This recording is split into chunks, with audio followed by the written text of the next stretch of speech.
Today we're covering section 2.3 in our BJU Press Algebra 2 textbook. This lesson is about absolute value equations. So our objectives today are to define and find absolute values, and then to also solve equations involving absolute values.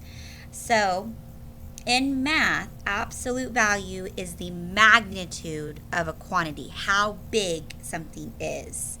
The informal definition of absolute value is its distance from zero on the number line. And if you think about distance is always positive. You can never have negative 30 miles, right? It's just 30 miles. So when we look at a formal definition of absolute value, this is what we get. We get that absolute value looks like this. The absolute value of x is equal to x if x is greater than or equal to 0. It is equal to the opposite of x, or negative x. So negative x, I don't like to say negative x, I like to say the opposite of x if x is less than 0. Because if you think about it, if x is less than 0, that means it's negative. So let's say negative 2.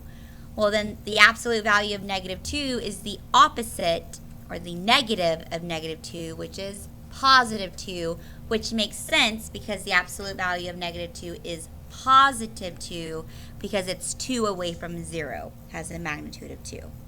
So you'll notice that this definition has two parts, right? It has two parts.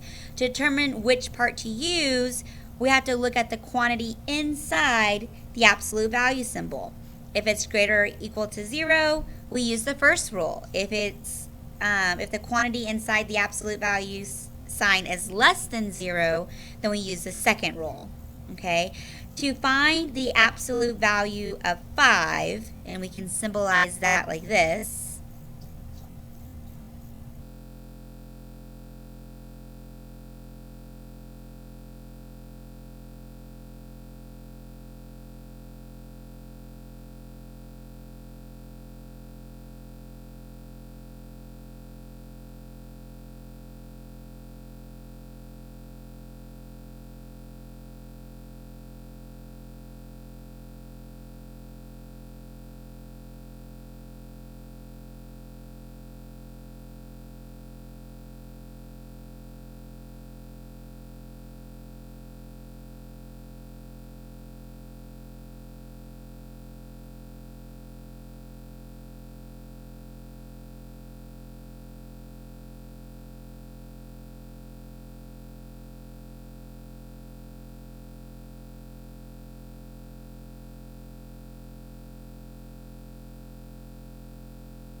Answers to this.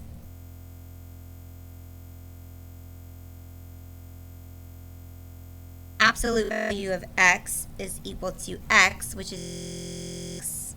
However, x is less than 0,